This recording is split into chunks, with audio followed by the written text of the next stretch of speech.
Olá, seja muito bem-vindo, você que está nos acompanhando aí. Meu nome é Alexandre Costa e hoje nós vamos encerrar a disciplina Trabalho versus Emprego, Mercado e Políticas Públicas. Nós estamos finalizando um módulo do curso de Psicologia Organizacional com ênfase em RH das Faculdades do Pantanal, aqui de Cáceres, e nós decidimos fazer de forma aberta para você que está nos acompanhando, para que você também possa se inteirar do assunto, que é muito importante. Nós vamos falar sobre depressão e os seus reflexos, os seus impactos no mercado de trabalho. E hoje eu recebo com muita satisfação o psicólogo Jonas Rodrigues Silva, que é um profissional que tem atuado em várias áreas do conhecimento da psicologia, tem trabalhado muito com a psicologia esportiva também, mas também de forma clínica, atendido muitos profissionais, e por isso nós decidimos aqui fazer esse convite ao Jonas, está lá em Patrocínio, Minas Gerais, meu grande amigo, a quem eu respeito e de forma muito pessoal eu fiz esse convite para ele, e eu fiquei muito feliz dele ter aceito aqui. Então nós não estamos falando apenas para os nossos alunos da FAPAM, mas também para você aqui que acompanha o nosso trabalho, para que você possa também saber sobre depressão. Possivelmente você está impactado também por esse momento de pandemia, e é muito importante que a gente fale sobre tudo isso. Jonas, seja muito bem-vindo, muito obrigado pela sua participação aqui. É um grande prazer, de verdade, recebê-lo aqui para a gente falar sobre os reflexos que são tão latentes, tão fortes, dessa pandemia, e não só da pandemia, mas da depressão no mercado de trabalho. Seja muito bem-vindo.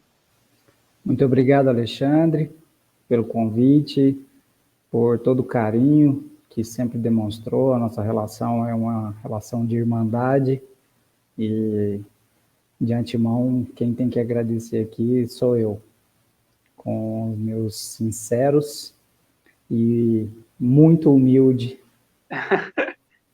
da melhor forma, né? Acredito que a construção da nossa amizade foi sempre em cima com uma base muito respeitosa, e por isso a gente consegue então permanecer mesmo à distância, Verdade. mesmo com muito tempo sem nos falar. Parece que foi ontem que a gente nos comunicou pela última vez. Então, Verdade. isso é mágico. E enquanto ao convite, fico lisonjeado, com certeza, por estar contribuindo, não só com você, mas sim com seus pupilos, com seus garotos aí, garotas também, provavelmente.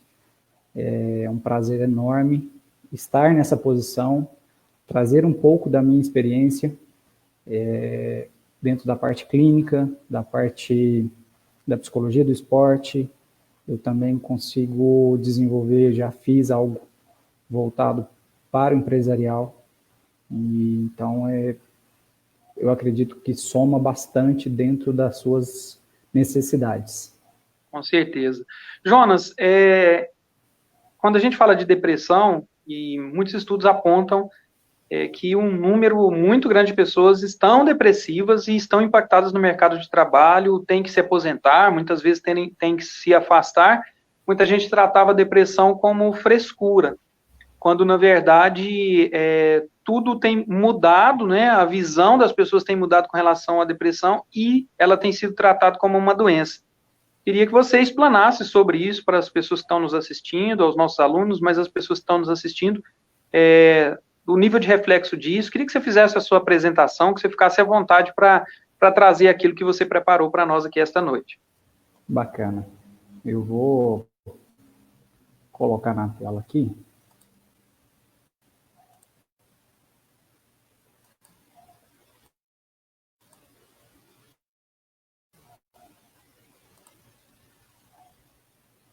Confirma para mim se está.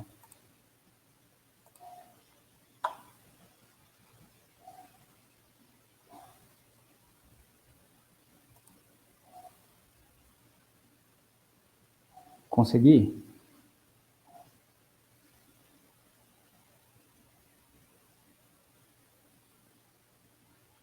Tá vendo perfeito aí, Alexandre?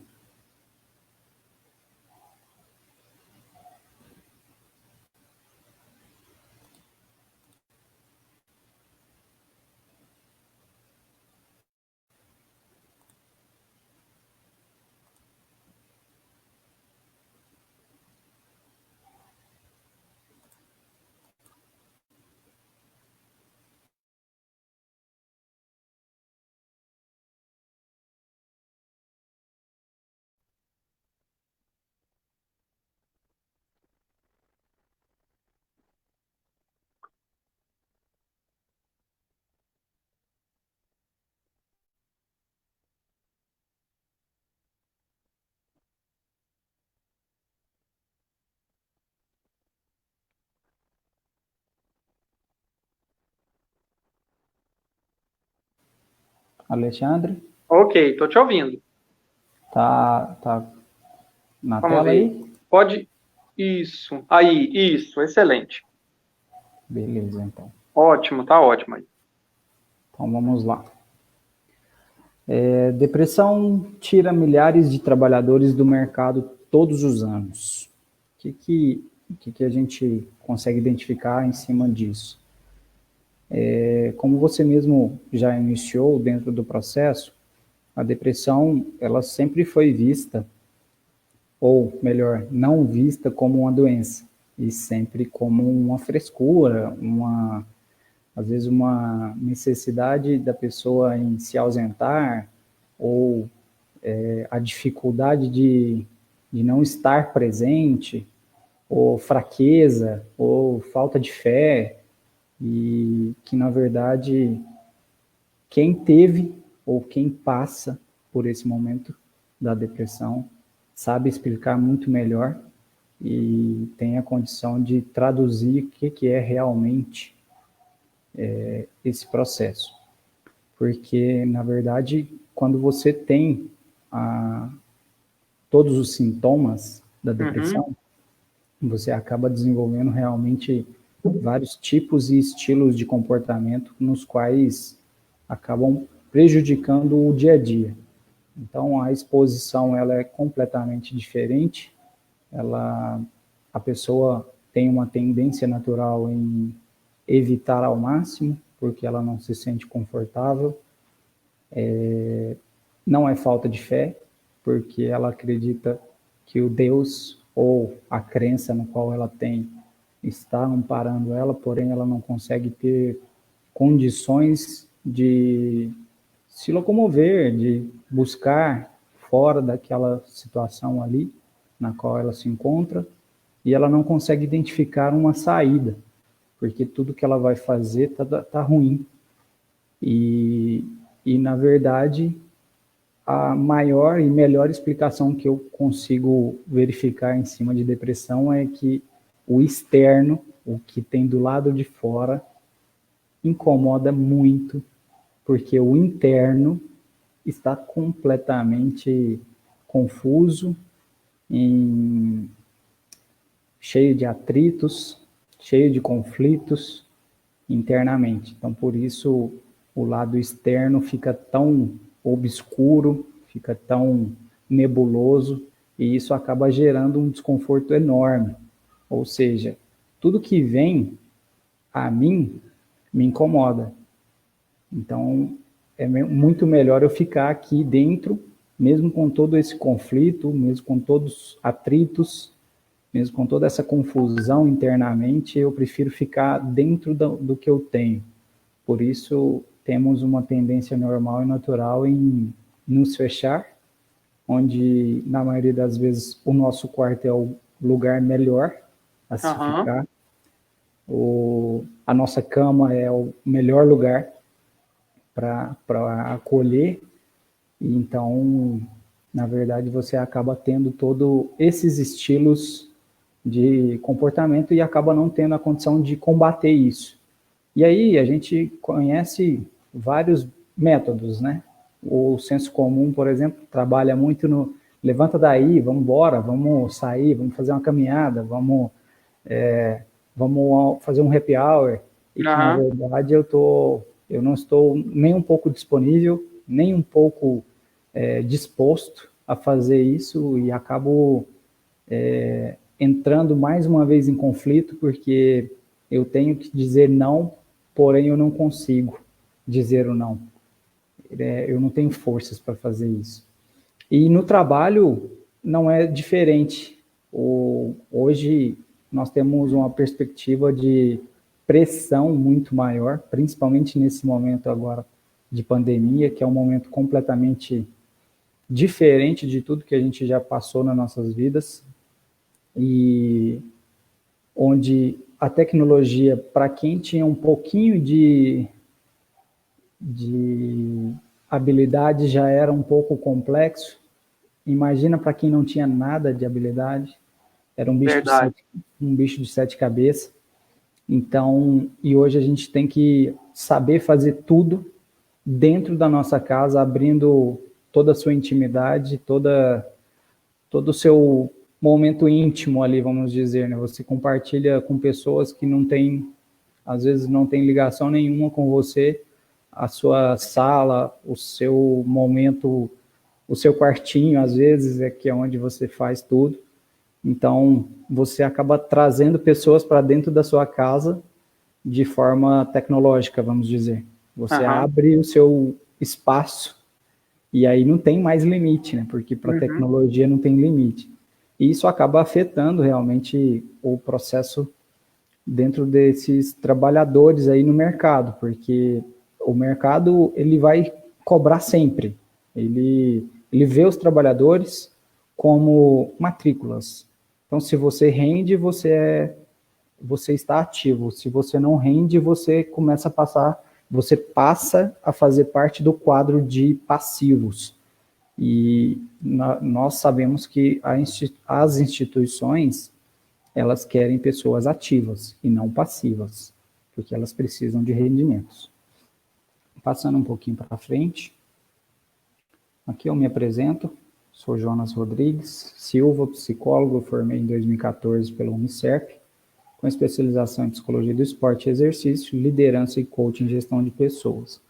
Essa liderança e coaching em gestão de pessoas me gerou, na verdade, a condição de trabalhar dentro dessas instituições, onde eu acabava desenvolvendo o perfil de liderança e a gestão de pessoas mesmo, né? Conflitos, atritos, traduzia isso em objetivos, transformava em metas. Então, tudo isso trouxe para mim uma gama de experiência muito interessante que hoje eu consigo lidar até mesmo de forma clínica relacionada a isso.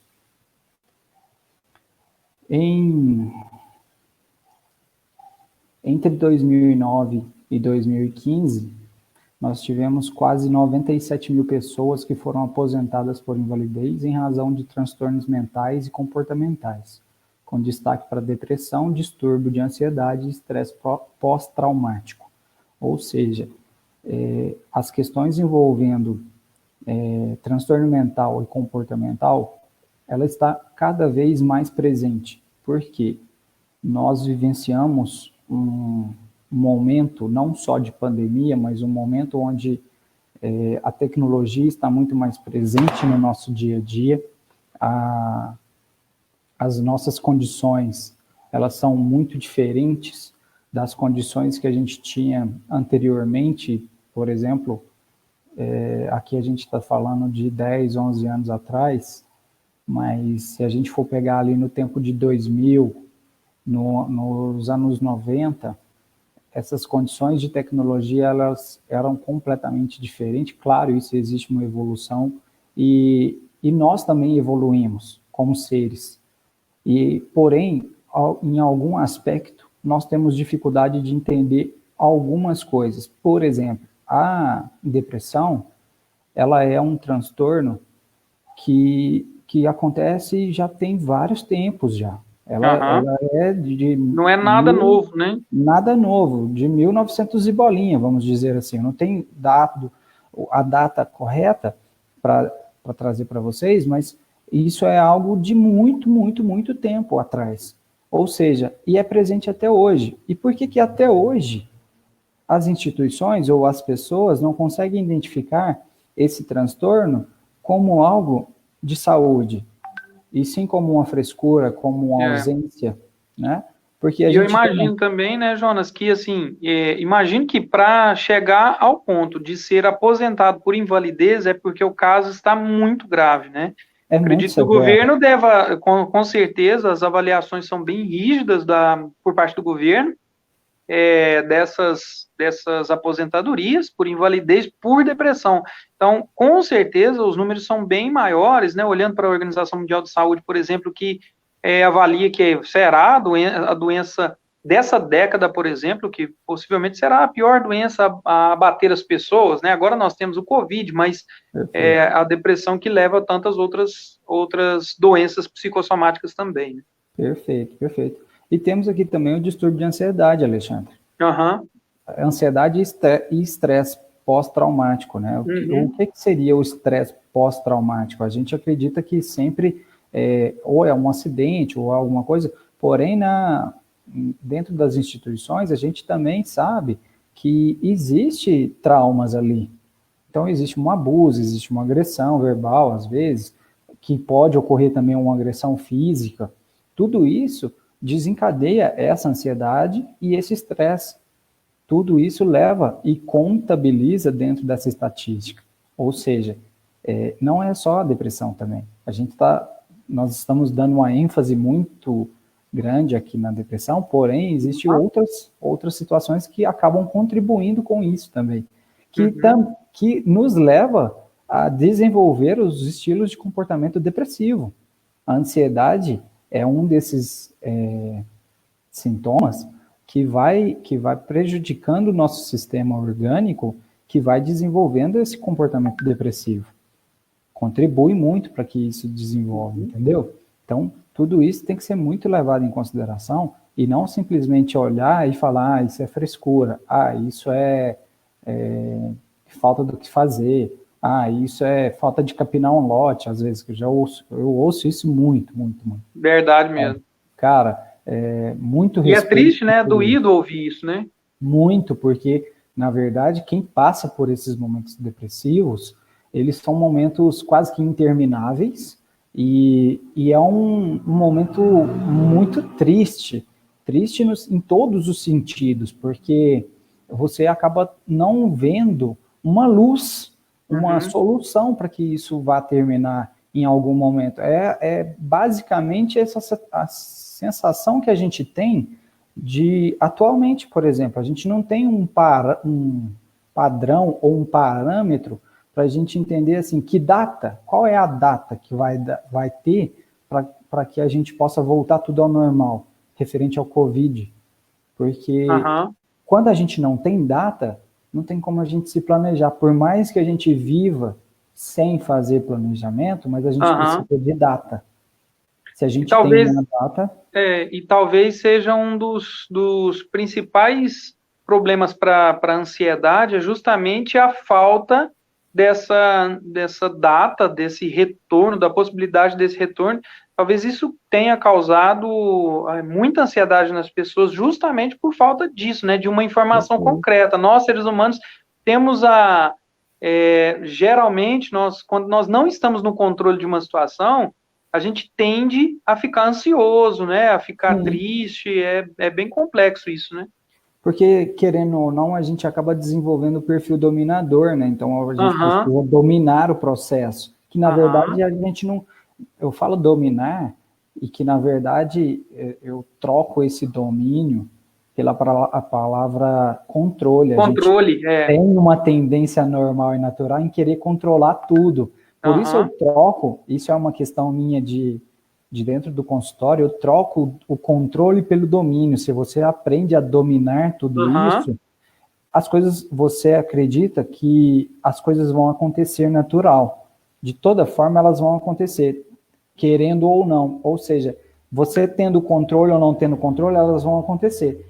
Porém, o controle, eu utilizo muito uma metáfora assim, e a hora que a pilha do seu controle acabar, como que você vai fazer? Verdade. E quando você tem o domínio, você sabe que pode acontecer, e quando acontecer, o mais próximo daquilo, você já está um pouco mais habituado, você está um pouco mais ensaiado com comportamentos, com pensamentos, ou seja, é mais fácil de você combater isso, entendeu? Sabe que a Ananda Santos está dizendo um negócio importante aqui, dizendo assim que quando dão atenção, geralmente quando a pessoa que está depressiva ou que está demonstrando alguns sintomas, alguns sinais, ela começa, né, no mercado de trabalho, inclusive, a render menos, enfim. Mas quando as pessoas vão dar atenção, muitas vezes é tarde demais, né? Então, até serve essa live nossa aqui, serve até para a gente desmistificar isso, chamar a atenção das pessoas que não é frescura, não é muitas vezes acontece, né, Jonas? Você trabalha na clínica, mas muitas vezes as pessoas fazem também para chamarem a atenção. A gente também não pode esquecer que isso acontece, mas geralmente quando a pessoa está nos casos assim, quando vão acordar os familiares ou os amigos, muitas vezes é tarde demais, né?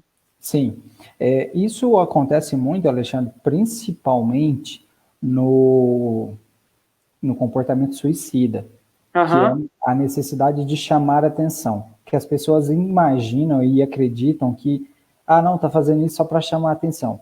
Porém, nós devemos prestar muita atenção nessas mensagens que a gente recebe, principalmente dessas pessoas que precisam de nos trazer, nos transmitir algo, de alguma mensagem, por exemplo, porque elas estão emitindo sinais, ou seja, ali no dia a dia dela, ela não está conseguindo ser uma pessoa satisfeita, ser uma pessoa alegre, ser uma pessoa feliz, ela não está conseguindo desenvolver o seu melhor, e isso acaba gerando uma confusão dentro dela. Jonas, e quais são os principais sinais, assim, iniciais que essas pessoas emitem, né? Como eu não sou psicólogo, peço a ajuda profissional, assim, quais são esses primeiros sintomas que a gente pode perceber? E aí, dentro do ambiente de trabalho, como eu tenho trabalhado essa disciplina com os alunos, o trabalho do psicólogo organizacional é ter essa visão, ter esse olhar, né? Sim. Mas como que a gente pode identificar quais são os principais sinais, por exemplo? Olha, vai variar de pessoa para pessoa, certo. Mas basicamente essa pessoa ela vai estar muito mais introspectiva, ela vai estar muito mais fechada, ela vai estar muito mais entristecida, ela vai se questionar muito mais do que questionar o ambiente, entendeu? Ela pode muito mais trazer a autorresponsabilização de um ato falho, às vezes. Ela pode, uma outra situação bem clássica, ela pode começar a desenvolver, a emoção dela pode ser muito maior do que o normal e natural, por exemplo. Ela pode ter picos, tanto de euforia quanto de disforia, que então seria uma alegria exagerada como uma tristeza exagerada, né, chegando até a comoção, a lágrimas, por exemplo. Então, tudo isso são sinais, assim, que se na instituição tem o profissional da psicologia trabalhando, mesmo que seja no RH, se ele tem essa sensibilidade, ele já começa a identificar isso e começa a trabalhar nesse sentido de reforço não positivo. Não seria nem o reforço negativo, mas o reforço não positivo destes sintomas. Começa a investigar os motivos que faz com que essa pessoa esteja dessa forma, e aí ela, na verdade, esse profissional do RH, eu acredito que ele não vai ter a condição da clínica de atender ele clinicamente, essa pessoa clinicamente, mas esse profissional deve encaminhar para um outro profissional da clínica e esse profissional fazer todo o procedimento. E por isso a gente até fala tanto, Jonas, assim, com a turma mesmo, assim, nós estamos falando para pós-graduandos, da importância da especialização nesse sentido de muitas vezes a pessoa já finaliza a graduação, não teve muita experiência clínica e começa a atuar, por exemplo, na área de recursos humanos, gestão de pessoas, E muitas vezes a falta dessa clínica, dessa experiência clínica, ela pesa neste momento. Então, não é vergonha nenhuma para o profissional também fazer um encaminhamento, né? Ele recebe aquilo, conversa, tem todo o cuidado, mas também de fazer encaminhamentos, porque muitas vezes também há um certo constrangimento por ser um colega de trabalho. Então, por mais que seja psicólogo, por mais que esteja envolto ali, muitas vezes o encaminhamento levar essa pessoa para um consultório, né, encaminhar, fazer esse encaminhamento. É o que eu tenho visto no mercado, assim, e visto profissionais da psicologia falando sobre isso, que há um certo receio em se abrir totalmente por saber que é um colega de trabalho, né? Perfeito, perfeita a sua colocação, Alexandre, porque você reforça principalmente o meu pensamento. Hoje eu consigo ter uma experiência maior com relação a isso, e lá atrás eu recordo muito e utilizo muito isso a meu favor, porque antes, quando a gente sai da graduação, a gente quer pegar tudo, a gente acredita que sabe de tudo e que consegue cuidar de todo mundo. Pelo contrário, a partir do momento em que você começa a entender aonde que você tem mais habilidade, aonde que você vai render mais, aonde que você é mais efetivo, você consegue direcionar o seu público, direcionar os seus atendimentos, direcionar as suas habilidades, você consegue ser muito mais útil, você consegue ser muito mais profissional, você consegue ter muito mais respeito. Por mais que você limite essas áreas, não vou atender isso, não vou atender aquilo, não posso fazer isso, não posso fazer aquilo, mas você vai fazer aquilo que você tem condições, você tem capacidade e você tem habilidade para fazer isso. Isso é o mais importante para que a gente comece a entender. E quando nos deparamos nesse sentido, dentro da empresa, com um colega de trabalho, passando por um momento dessa forma dos sintomas depressivos, não tenha vergonha nenhuma de falar para ele, eu não tenho essa habilidade, mas eu vou te indicar um profissional que vai cuidar de você. Quantas vezes, aqui eu abrindo um pouco da minha humilde experiência, quantas vezes eu tive essa oportunidade de falar com os meus colegas de trabalho, eu não tenho a condição de te atender, eu vou te indicar um outro profissional, porque esse outro profissional, você vai levar muito menos tempo para você conseguir sair disso. Porque se eu for tentar fazer isso com você, nós vamos levar muito mais tempo e às vezes eu não vou conseguir contribuir com o seu processo. E é entender que nós, enquanto profissionais, precisamos trazer uma luz, trazer um caminho, elaborar todo o processo, mas devolver com qualidade. Não simplesmente pensar no lado financeiro, isso aqui paga uma conta, isso aqui paga outra conta. Não, pelo contrário.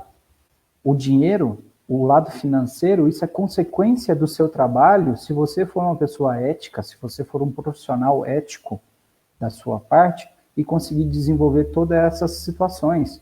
Porque é rico o profissional que consegue identificar as suas limitações. Claro, a gente precisa estudar cada vez mais, porém, eu tenho que identificar aonde eu consigo ser mais produtivo. E aí, sim, a sua carreira só tem a alavancar, sempre. Verdade. Jonas, olhando para o lado da administração, e até a sua próxima tela aí, inclusive,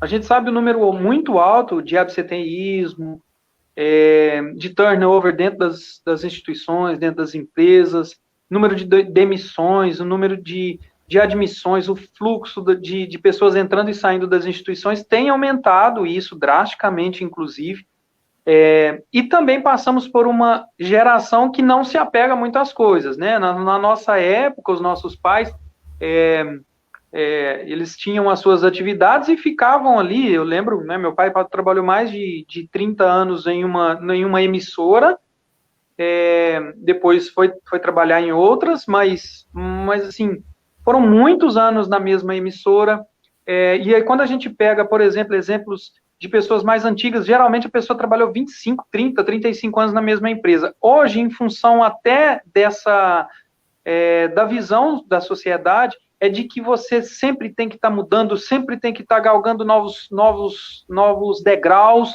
e isso vira até um conflito na cabeça da pessoa, né? Essa falta de estrutura que você até coloca aí no seu slide, gostaria que você apresentasse isso, isso também, né, traz um reflexo de ansiedade, de transtornos para a pessoa também. Esse turnover alto, esse absenteísmo, às vezes a pessoa chega atrasada já meio que chamando a atenção, né, para ela ali, a falta do trabalho, porque ela está com dores da alma e está com vergonha, às vezes vai chegar no trabalho e vai chorar. Como é que isso funciona no mercado, na profissão? Perfeita a sua colocação, Alexandre. A própria imagem já traz para nós o que a fala traz, né? Diante da falta de uma estrutura de apoio, alta rotatividade do profissional no mercado de trabalho é um dos efeitos da doença. Ou seja, a sobrecarga que nós recebemos hoje em cima do nosso trabalho, ela é um ponto muito significativo, porque hoje, você muito bem falou, a nossa geração nem tanto, mas essa geração que vem surgindo aí agora, que vai me falhar, eu não sei se não é Y nem Z, vai me falhar agora, eu não recordo muito bem. Mas essa geração de agora, ela, fazendo uma comparação bem ridícula aqui para vocês, antes a gente prezava muito pelo nosso nome, é o fulano de tal que trabalha lá naquela empresa, você lembra? Filho do ciclano. Filho do ciclano e tal. E hoje, o que eu mais tenho visto se você tem passagem na polícia, você é importante. Se você não tem passagem na polícia, você já pagou quantos anos de cadeia? É tipo assim, para gente que vivenciou uma outra era, uma outra geração, ouvir isso chega a doer, sabe? Porque eu, na minha época de adolescência mesmo, eu fazia muita bagunça, mas eu sempre ficava preocupado, porque, se a polícia aparecer aqui, vai dar uma zebra danada, e o que o meu pai ou minha mãe vai pensar de mim? Hoje não, cara, hoje é legal a polícia aparecer, é legal a polícia te levar, você ficar trancado às vezes. Eu paguei 1 mês, 2 meses, 1 ano, 5 anos, 10 anos, e isso, para a moçadinha de hoje, tá de boa, entendeu? É mais uma coisa que aconteceu, é mais uma experiência. Eu tenho muito mais experiência do que você, porque eu já fui preso. Mas, enfim, essa alta rotatividade acontece justamente porque não tem apego mais. Então, o nosso nível de responsabilidade acaba sendo bem menor. E aí, você, com a melhora da tecnologia, a gente tem uma tendência normal e natural em querer desenvolver aquilo que a gente acredita que sabe. Então, por exemplo, outro modelo bem ridículo, a gente sempre falava assim, meu sonho é poder trabalhar em casa, porque a gente via as pessoas que tinham essa condição e falava, nossa, que tudo, né? Trabalhar em casa deve ser o máximo, né? E aí você entra no processo de pandemia, cara, nós tivemos que ficar fechado, trabalhando, fazendo home office. Eu tenho certeza que tem muita gente que está louco para voltar para a instituição. Por quê? Porque na instituição você tem um horário a cumprir, você tem prazos a cumprir, você tem metas a cumprir. Tem uma rotina. Você tem uma rotina completamente diferente. Você vai ver os seus colegas de trabalho, você vai ter uma interação, você vai tomar um café, você vai conversar com outras pessoas, você vai ter acesso a clientes ou não. Independente, você vai sair de casa. Agora, dentro de casa, é você com o seu trabalho. Ou seja, você é bom ou você faz o suficiente para passar o seu dia. E a gente não tem horário mais. Não tem rotina. A rotina, se você acorda às 6, se você vai trabalhar às 6, você não para 11 horas para almoçar, você não para 3 horas, os 15 minutos do seu café você quase não tira, você não para 5 horas ou 6 horas, não sei, o seu turno vai até as 18, você não para, porque dá 9 horas da noite você tem coisas para fazer, dá 10 horas da noite você tem coisas para fazer, e a sua família? Quem tem família, quem é casado? A Nanda colocou aqui bem legal, tem interação com as pessoas também, né? Porque senão fica meio hipócrita também, tipo, tá falando isso porque não gosta de ficar em casa, não tem nada a ver com isso, né? Não tem nada a ver do fato de gostar ou não gostar de ficar em casa, né? Longe disso, longe disso. Eu, de verdade, eu adoro ficar em casa, adoro, mas eu tô sentindo uma necessidade enorme de sair, porque essa rotina de sociedade, por mais que a sociedade nos deixe muito confuso com tudo que acontece, porque a gente acaba valorizando muitas coisas do mundo, vamos dizer assim, e acaba esquecendo um pouco das nossas origens, dos nossos desejos, da nossa validade, vamos dizer. Mas, cara, ficar dentro de casa, nós estamos 2 meses dentro de casa. Daqui 30 dias, a nossa rotina vai ser essa, porque o nosso corpo leva 90 dias para adaptar a uma nova rotina. Ou seja, e possivelmente estaremos voltando, se Deus quiser, estaremos voltando à rotina anterior. Será mais uma vez um momento de adaptação, né? E nós somos seres sociais, né? Necessitamos dessa interação social, né?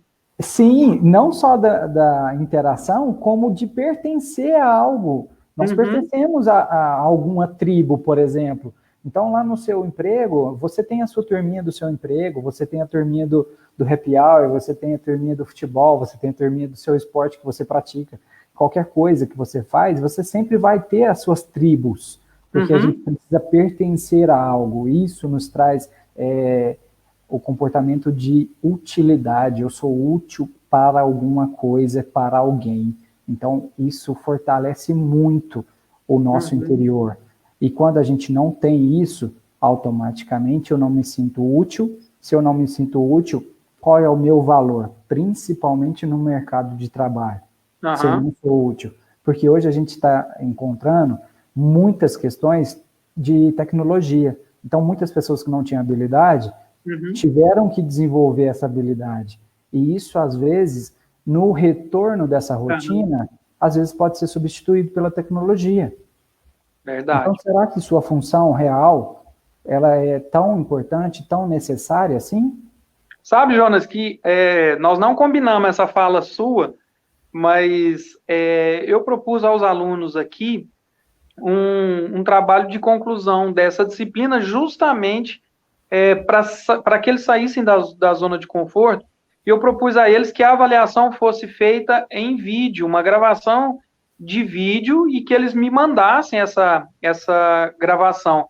Isso tirou muitos da zona de conforto, e só que o que eu acho mais legal nisso tudo é que os trabalhos vieram muito bons, de pessoas que despertaram essa habilidade, muitas vezes ainda tímidos, mas com a visão de que precisa encarar a mudança como algo rotineiro. É estranho a gente dizer isso. Mudança, rotineiro. Mas a nossa vida é feita de mudanças, né?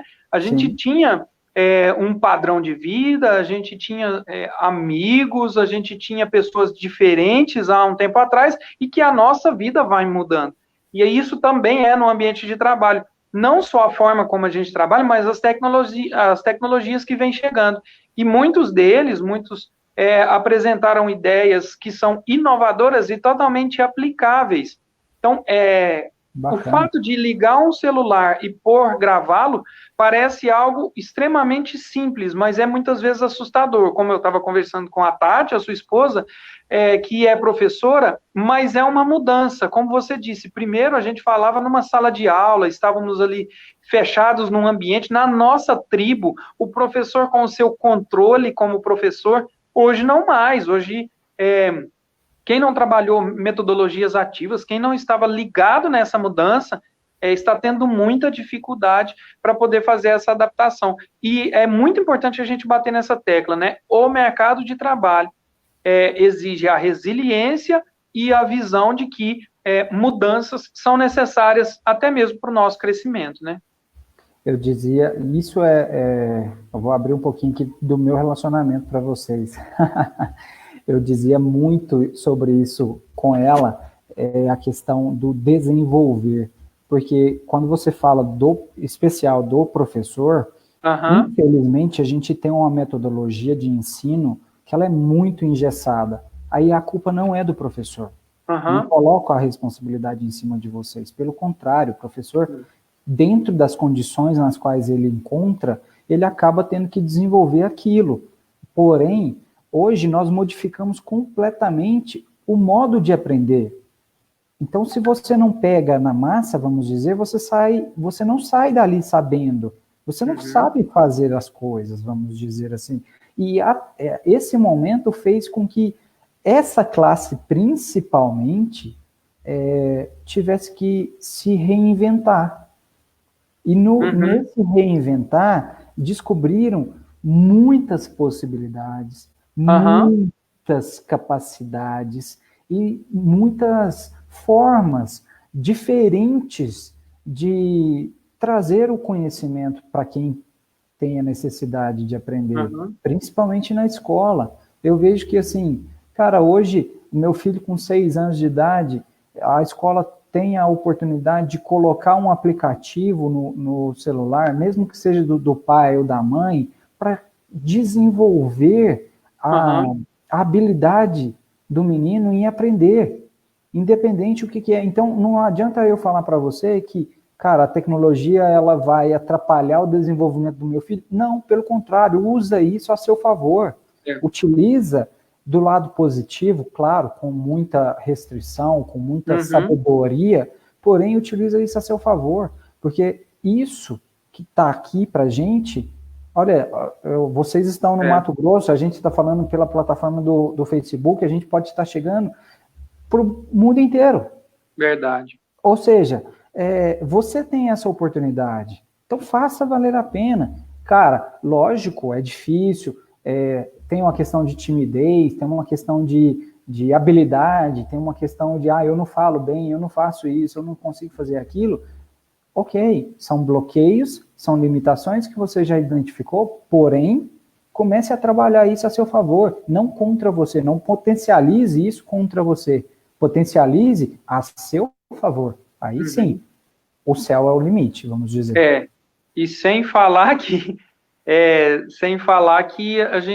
essa geração é uma geração que tem mais conhecimento de tecnologia do que nós, né? Os nossos filhos, né? Eu tenho um filho de 16 anos e outro de 11, o Luiz Felipe e o Enzo, que eles têm algumas habilidades muito maiores do que eu na tecnologia. Então, talvez esse ambiente seja para eles ainda, né, forçosamente, ainda nessa adaptação, mas que estava, inclusive, caminhando para isso. Acho que acabou por acelerar um pouquinho o processo dessa mudança para a área da tecnologia dentro das instituições de ensino. Por exemplo, essa disciplina foi totalmente online. Então, nós fizemos ali, utilizamos a plataforma do Google Sala de Aula, que é espetacular, e que o Google, de forma inteligente, abriu isso, deixou isso gratuito, então deu a possibilidade também do conhecimento ser transmitido, e a gente não parou, porque o processo dessa construção trouxe para nós também, professores, e para o aluno, uma nova forma, como você disse, de aprender. Então, nós temos que aprender a aprender, e é um movimento constante, uma mudança constante.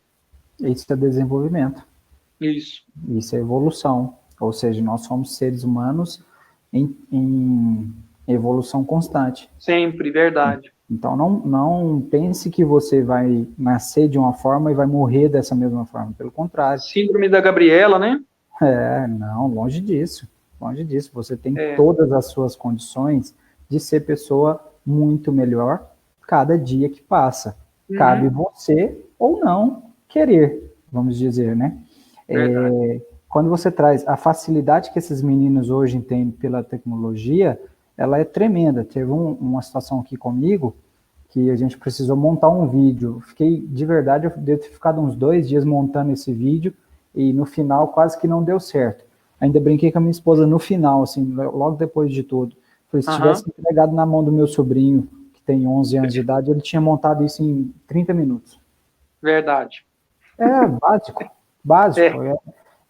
E eu gosto, né? Eu gosto da Uhum. tecnologia, eu sou curioso, mexo, mas assim, a gente não tem limitação, então tem que aceitar, infelizmente, e vamos buscar alternativas para que isso aconteça de uma forma mais tranquila, sem ficar nos punindo. Verdade. Seguindo, Uhum. o termo estresse vem da física para você medir o estresse de uma ponte, por exemplo. Se passar mais peso do que o previsto, a ponte estressa e rompe. Com o ser humano é a mesma coisa. Se ele passa a trabalhar 12 horas por dia, por exemplo, vai se estressar e romper, quebrar. Essa é uma fala do Antônio Geraldo da Silva, que é presidente da Associação Brasileira de Psiquiatria. Eu Uhum. achei interessante isso, porque é o seguinte, antes a carga horária, principalmente de vocês professores, era voltada em 3 turnos, né? De manhã, Uhum. à tarde e à noite. Mas não dava 12 horas, né? Não. De sala de aula, por exemplo, não. De alguns sim, né? Tem professores em tempo integral, mas... Sim, sim.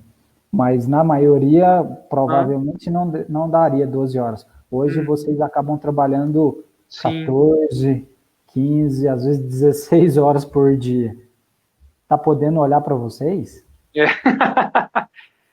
E ainda sem falar nos professores têm outras funções, sem falar no caso aqui, Sim, muitos psicólogos que atendem clínica, outros profissionais da sim. administração que também, alguns alunos são já gestores, outros são administradores, e que ninguém, na verdade, está, mesmo que tenha a sua carga horária reduzida no trabalho, a carga foi aumentada, na verdade, né? E traz consigo o peso, né, desse estresse.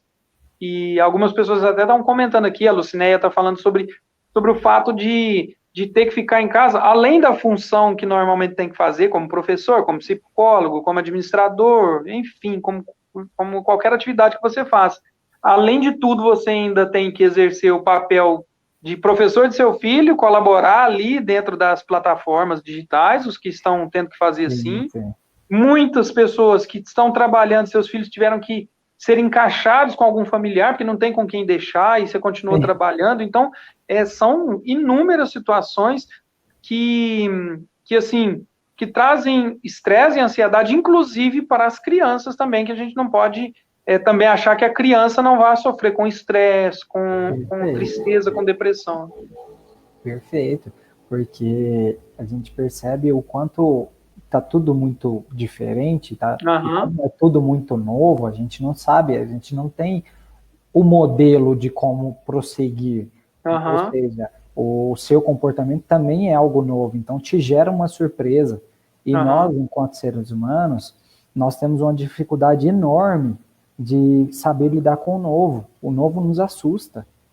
Então, se foge do nosso padrão, se foge do nosso conhecimento ali, vamos dizer, isso nos deixa muito à flor da pele. Então, eu não sei aham. qual que vai ser a minha reação com relação a isso. E aí, você está predisposto ao estresse. Uhum. Porque Isso é um campo fértil para o estresse. certeza, certeza absoluta, porque você não sabe lidar com tudo isso, você não consegue administrar tudo isso, e aí é um turbilhão de sensação, um turbilhão de emoção, um turbilhão Uhum. de sentimento que muitas vezes você prefere nem ter acesso.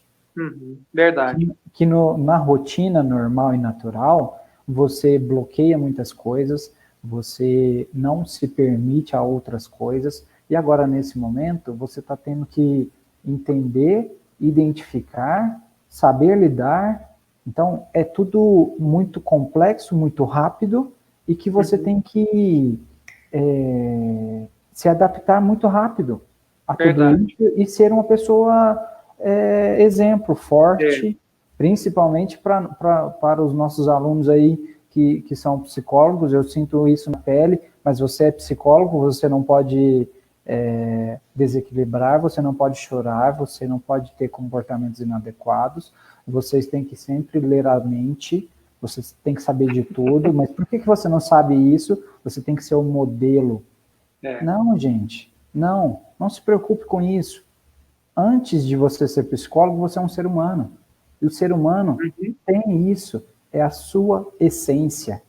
Não fique preocupada com o que a sociedade, com o que o outro vai pensar de você. Pelo contrário, siga dentro das suas condições, claro, as suas verdades. Uhum. E a partir daí, você começa então a ser a pessoa na qual você tem um interesse por ela. Porque eu costumo dizer isso em clínica, ninguém faz a gente feliz se não for a Verdade. gente mesmo. Então a gente acaba não precisando das outras pessoas. Como assim, Jonas? Não, você mesmo se basta. Se você tiver a sua autoestima equilibrada, você percebe que tem muitas pessoas que estão com você e que não te agregam em nada. Pelo contrário, só te suga. Suga energia, suga seu tempo, suga seu dinheiro, suga tudo. Tudo que você tiver, ela vai sugar. Mas tem pessoas que te agregam muito e que não fazem força para que isso aconteça. Entendeu? Então comece a identificar isso. Mas você tem que saber da melhor forma possível, dentro das suas condições e padrões, o que te faz bem e o que não te faz bem. Quem é você, afinal? Do que você gosta? Se você gosta do amarelo, se você gosta do vermelho, se você gosta do verde, é o seu desejo, é o seu gosto. Verdade. Respeite isso. Busque mais você dentro do seu dia a dia.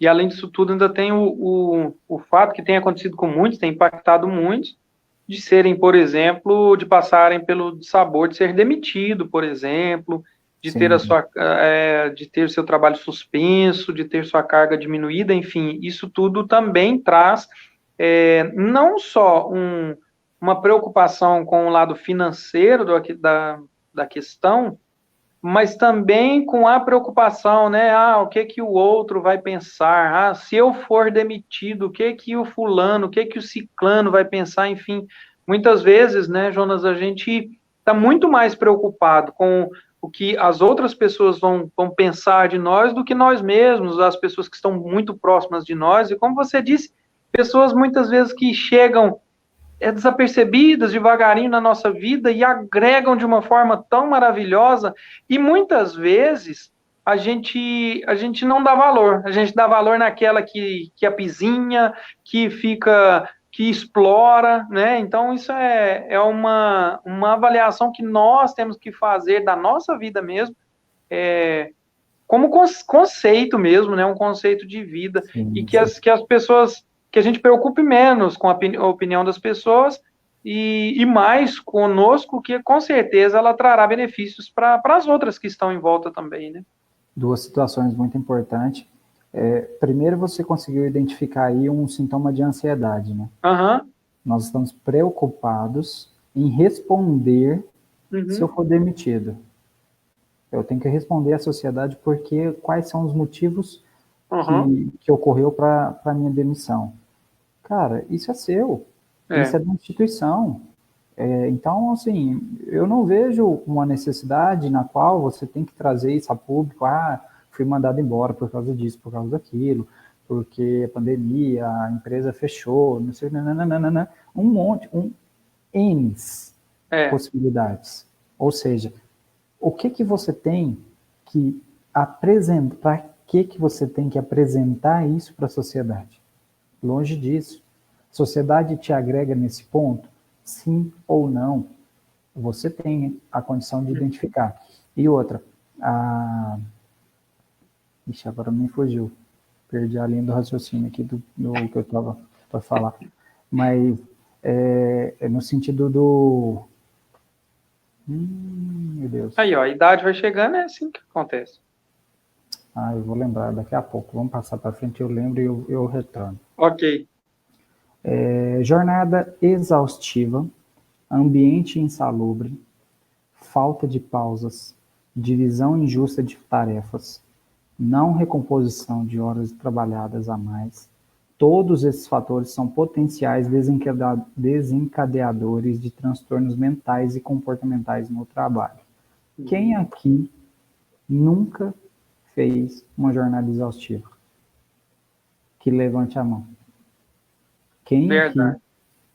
nunca fez hora extra e não foi recompensado por isso? Levante a mão. Ou seja, e quem aqui não se sente injustiçado pelas tarefas que são atribuídas? Porque o que eu mais ouvia, todas as oportunidades que eu tive de fazer assessoria empresarial, o que eu mais ouvia era isso. E sempre uma comparação, né? Tipo, o fulano faz isso, né? E ganha mais do que eu. Cara, aí eu me lembro. Só isso e ganha muito mais do que eu. Me lembrei da minha cunhada Poliana, ela sempre fala isso.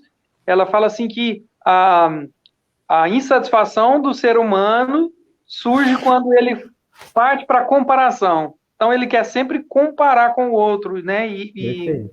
Eu faço mais, ganho menos e sou injustiçado. E de fato, muitas vezes isso acontece, né? Verdade, sim. É verdade.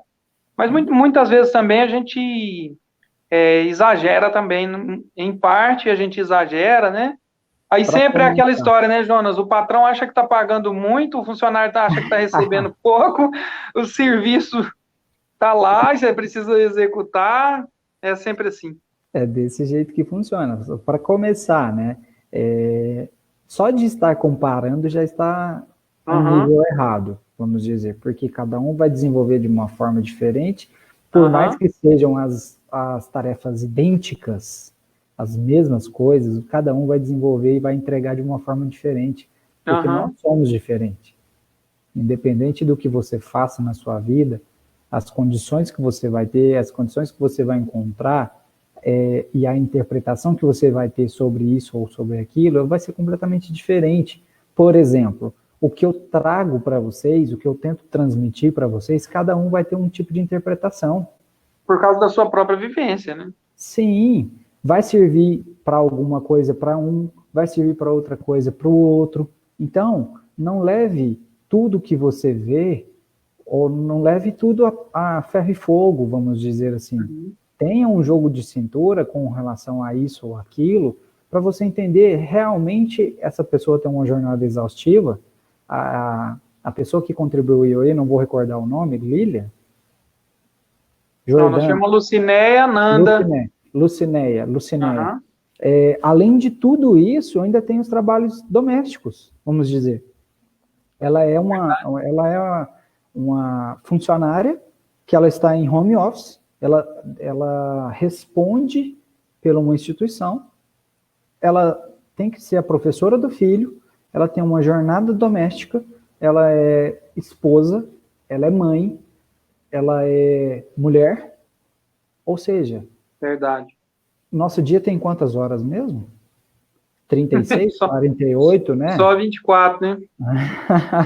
Tu consegue fazer tudo isso? Verdade então, mesmo. A gente tem que entender que cada um vai sentir de uma forma, cada um vai conseguir desenvolver dentro das suas condições e dos seus padrões. Claro, uns vão virar cambalhota lá, né, no sentido figurado do processo, e vão fazer de tudo para que as coisas não dê errado, porém, a gente sabe as condições, ou seja, se você trabalha numa jornada exaustiva, isso vai te prejudicar.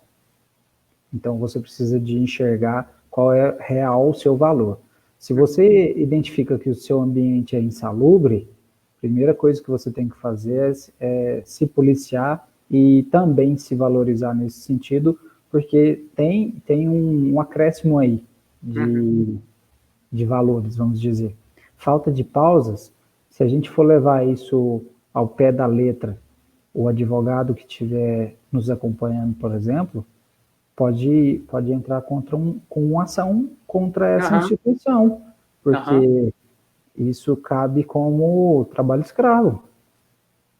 E você não é máquina, você é um ser humano. Então, o doutor Rodrigo estava nos acompanhando aí, a pessoa que eu admiro, inclusive, assim, se a gente for olhar o número de como você disse mesmo, né, a carga horária que estamos exercendo fora do trabalho, existe uma lei sobre isso, que possivelmente não tem nem como se aplicar agora, porque o trabalho home office está foi algo que veio para nós de supetão, né? Foi imposto, Foi né? assim, foi um soco no estômago e que possivelmente, acredito que os tribunais vão levar muito em consideração o momento pandêmico para poder fazer avaliações assim, né? Porque se a gente Sim. for ver, você responde usando o seu celular, usando o seu WhatsApp, você responde os seus fornecedores, você responde os seus patrões, você que é patrão chama os seus empregados, conversa com os seus empregados fora do horário de trabalho, e se a gente fosse ver a letra fria, com certeza os tribunais do trabalho seriam rígidos, mas nesta época de pandemia, até isso eu acredito que sofrerá um impacto aí dos juízes do direito do trabalho aí com relação a isso, né? E você entrou na não recomposição de horas trabalhadas a mais. Ou seja, além de horas, você abriu mão do seu aparelho celular, que é pessoal, você abriu mão da sua internet, do seu computador, do seu espaço de dentro da sua casa, da sua intimidade, de tudo. Ou seja, qual é o mais importante? É o seu trabalho ou é a sua vida? Ou você é apenas o seu trabalho? Porque quando você se pega aí, igual a nossa colega que contribuiu conosco, eu tenho que ser professor do meu filho, eu tenho que fazer as tarefas domésticas também. Você se pega nesse momento, você percebe que você tem muito mais coisas a fazer do que você imagina. Ou seja, não é nada fácil mesmo, não. E ninguém falou que ia ser mesmo, né? Felizmente. Verdade mesmo, ninguém nos enganou, né? Não, sempre nos dizia, né? Tá disposto e disponível para que isso aconteça mesmo. Aí quando a gente vai fazer entrevista, né? Quem é o gestor de recursos humanos, aí você pergunta para a pessoa, mas você está disposta a trabalhar mesmo? Não, não tem problema. Mas você pode trabalhar no sábado? Posso, né? A não ser que ela seja adventista, existe essa possibilidade, mas fora disso, você pode trabalhar? Não, eu trabalho sábado, domingo, e no primeiro sábado que você escala já tem problema, né? Sim, sim. Ah, mas eu não podia trabalhar. Era nesse sábado. Era nesse, não sabe? Você não falou que era nesse. É assim mesmo. Desculpa. Muitas vezes a depressão acaba sendo subdiagnosticada e ou não tratada. Que aí a gente volta lá na nossa, quase no início, né? A dificuldade que a gente tem. Aí as pessoas não procuram acompanhamento por puro preconceito, por acreditar que às vezes, não preciso disso. Com um tratamento inadequado, a doença pode se tornar crônica. Desta forma, a pessoa não consegue mais voltar a trabalhar, não consegue mais produzir permanentemente. Ou seja, uma vez que você não dá valor aos seus sentimentos, às suas emoções, aos seus novos estilos de comportamento, principalmente comportamentos inadequados, você acaba tendo esse certo preconceito de acreditar que você não está louca, que você não está doida, que isso não é para você, que isso é para sua vizinha, mas que não é para você. Então, a partir desse momento que você comece a identificar isso, seja resiliente mesmo, no sentido de entender que você pode estar sujeita a tudo isso, principalmente nesse novo momento.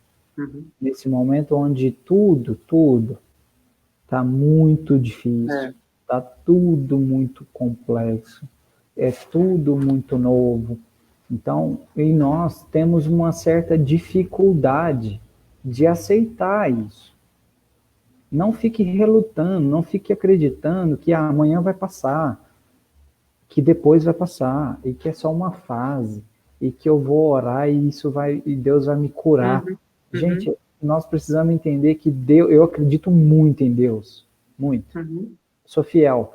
Porém, a ciência está aí para contribuir com a nossa saúde. E na própria Bíblia, na palavra de Deus já diz, faça da sua parte e deixe o resto comigo. Então não é você acreditar e colocar na sua crença, nas suas orações, de que Deus me cure, se você Aham. não faz por onde. Então não é por aí. É você realmente ter um acompanhamento sem preconceito, sem pensar sem acreditar no que o outro vai pensar, porque você está fazendo um acompanhamento psicológico ou não, ou Uhum. psiquiátrico ou não. Vai mesmo, procure. Se permita isso, Verdade. porque a partir Sabe? desse É. momento você tem a Ah. condição de trabalhar muito melhor, ser uma pessoa muito melhor, gerar resultados muito melhores, porque Aham. isso só vai contribuir para a instituição na qual você veste a camisa e a família na qual você pertence vai identificar, vai perceber que você tem muito mais condições do que propriamente dito. Sabe que você tocou num assunto aí sobre a fé, né, relacionada ao trabalho psicológico. E a grande maioria dos meus alunos sabem que eu tenho uma função pastoral aqui em Cáceres, né? E por Sim. ser pastor, a gente, graças a Deus, nós estamos numa comunidade de fé que olha a psicologia com muito carinho, com muito amor. Tanto Amém. é que nós temos uma Multiplica, psicóloga. Senhor. A gente tem uma psicóloga que faz um trabalho de psicoterapia em grupo com as pessoas que alguns são da igreja e outros não são da igreja, mas a gente abre o espaço do ambiente para que seja feita psicoterapia em grupo e tem dado lindos resultados. Ótimo. E, além disso, nós tivemos há um tempo atrás, Jonas, um ciclo justamente sobre este tema, e nós tratamos com profissionais psicólogos sobre depressão, sobre ansiedade, sobre síndrome do pensamento acelerado. Por quê? Porque não há que se falar também em fé sem olhar para a ciência, sem olhar para o cuidado, para a inteligência que é o que alguns de nós cremos, que inclusive Deus pode abrir as mentes também para o lado da ciência, a gente crê nisso, enfim. Claro. Mas olhando para isso, e você tocou num assunto muito importante para mim, que assim, não adianta alguém que está passando ou por um estresse alto, ou por uma depressão, ou por ansiedade, algum transtorno, alguma síndrome, ela não vai produzir o que o mercado precisa. Ela não vai produzir aquilo que o ambiente de trabalho que ela está, em que ela está inserida necessitaria. Então, a pessoa que é improdutiva, o que é que o capitalismo faz? Dispensa. Lá no início Então, eu já dizia que nós somos uma matrícula, infelizmente, né? Uhum. Então, se você não produz, automaticamente Verdade. você é substituído por alguém que vai fazer por um valor muito mais em conta para a instituição. Pode ter certeza disso. Então, se você tem um salário hoje que é considerável interessante, vamos dizer, muito cuidado. Será? Eu já comece a refletir aí se você está sendo produtivo ou não, porque tem alguém aí no mercado que pode fazer a sua função e a função do seu colega por um valor bem mais em conta, vamos dizer assim. Não E a gente querendo tem uma afetar, mas síndrome, é uma né? realidade. E aquela síndrome de você é insubstituível, né? Sim, sim. Eu tenho uma situação que eu digo que você é insubstituível, Sim, porque mas ninguém vai fazer do seu jeito.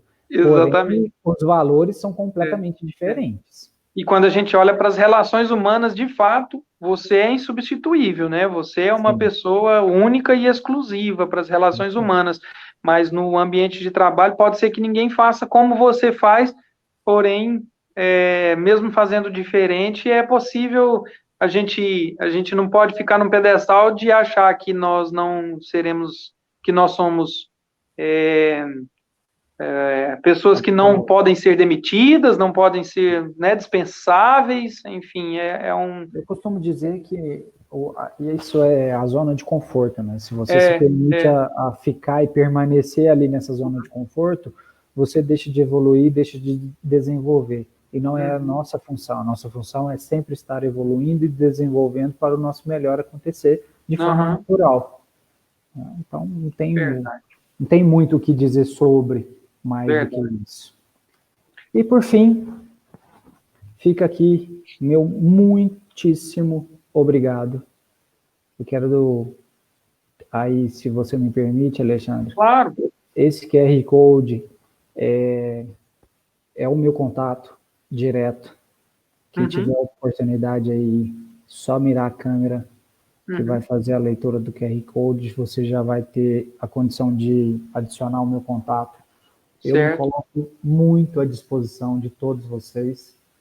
Foi um prazer enorme, inenarrável estar aqui, de verdade, poder contribuir. Acredito que a gente consegue construir novas condições e nossas novas possibilidades. Então, isso não tem preço. Verdade. De verdade, de coração, meu muito obrigado. Aqui é o meu Instagram, psicólogo Jonas Rodrigues. Também, se vocês, eu não sei se vai dar se vocês mirarem a câmera, mas psicólogo Jonas Rodrigues, se vocês procurarem lá, vocês conseguem me achar. E a minha página no Facebook, também psicólogo Jonas Rodrigues. Sempre tem muita coisa bacana, tenho feito algumas séries lá sobre muitas coisas. Você tem feito um trabalho junto à Rádio Módulo, né, o Jonas, que eu vejo aqui? Tenho feito com eles. Hoje está mais voltado para a área esportiva, mas sempre tem alguma coisa dentro da área da psicologia clínica, que seria comportamental, ali, cognitiva. A gente sempre discute alguns textos, alguns temas, né, na verdade, para trazer melhor condição para a sociedade, vamos dizer, pessoas que às vezes não têm a condição de estar indo ao consultório, classe baixa, às vezes, não aqui colocando quem tem mais, quem tem menos, longe disso, pelo contrário, mas trazer um pouco mais de acesso real para as pessoas, porque as pessoas ainda, infelizmente, a nossa sociedade nos vê, principalmente o profissional da psicologia, sofre um preconceito muito grande não, eu não preciso disso, isso aí não é para mim, isso aí é para doido, isso aí é para internação, que não sei o que, está doente, não está doente. Na verdade, não, gente. Quem tem a possibilidade de ir ao psicólogo são pessoas que estão conseguindo desenvolver e estão conseguindo evoluir dentro da nossa espécie, porque é um ponto de equilíbrio. Autoconhecimento é um ponto de equilíbrio. Então, se você tem essa condição, seja feliz sempre. Que ótimo. Gostaria de mandar um abraço da Lucinéia para você, te parabenizando pela palestra, da Nanda, agradecendo por contribuir para o conhecimento dessas alunas, desses alunos. Queria muito te agradecer de coração pelo convite, dizer que tudo isso surgiu da ideia de uma live que o Igor estava fazendo. Ele estava falando sobre esporte, eu estava acompanhando essa live, e aí eu fui conversar com ele e ele deu a sugestão que a gente fizesse essa palestra aqui, esse encontro, e de coração mesmo, o Jonas é meu amigo de infância, pessoa amiga da minha família de muitos anos, e eu fico muito feliz, assim, de ver o crescimento, não só pessoal, mas profissional seu, Jonas. Acompanhei o seu ingresso no Unicerp, enquanto eu trabalhava lá, acompanhei a sua formação e sei do profissional que você se tornou, e muito feliz mesmo, de coração. Gostaria de te agradecer em nome da FAPAM, em nome do professor Jean, que é o nosso coordenador da pós-graduação, e dizer que o Mato Grosso está de portas abertas, que a FAPAM está de portas abertas a você. Muito obrigado, que Deus abençoe a sua vida, a vida da sua família, por quem eu tenho o maior apreço possível, e que, se Deus quiser, isso tudo passe logo e a gente possa fazer aqui um encontro presencial. Eu tenho brincado com os alunos, eles até subiram uma hashtag aí, que é a hashtag encontro presencial da disciplina do professor Alexandre, mas infelizmente nós não estamos podendo, e aproveito aqui a live para dizer para eles que no próximo módulo serei eu novamente o professor deles, eles nem sabem disso ainda, estou contando agora, e a gente vai falar de terceiro setor, de organização não governamental, de como a contribuição da psicologia também nesses setores. Eu acho que vai ser bem bacana também. Tá bom, Jonas? Muito obrigado, Deus abençoe, que a gente possa se ver em breve aí. Um grande abraço para os meus alunos também, eles estão te mandando todos aqui um grande abraço. Eu só tenho que agradecer pelo convite, Alexandre, pelo mais uma vez esse espaço cedido, a oportunidade de ter contribuído, espero ter atingido a expectativa não só sua, como dos seus alunos, da faculdade em si. É sempre um prazer enorme, como eu disse lá no início, você é uma pessoa que eu tenho um carinho e uma admiração, um respeito muito grande, né? Eu digo que quando eu crescer eu quero ser igual a você. Quando você chegar nos 40, né? Tô ligado. E, cara, me coloco sempre à disposição de verdade. Nós temos esse amigo em comum, que é o nosso querido irmão Igor, que é uma pessoa também fenomenal. Ele é um ser humano diferenciado mesmo. Muito, muito diferente.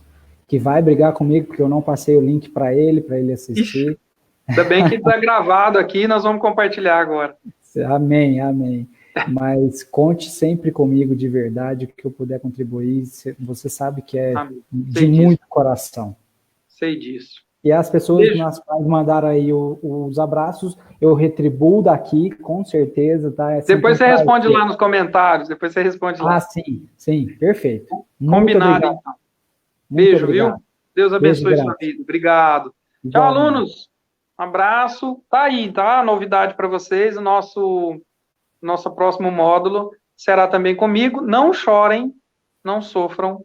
Vai ser bom, eu tenho certeza, se Deus quiser. Até mais, um grande abraço.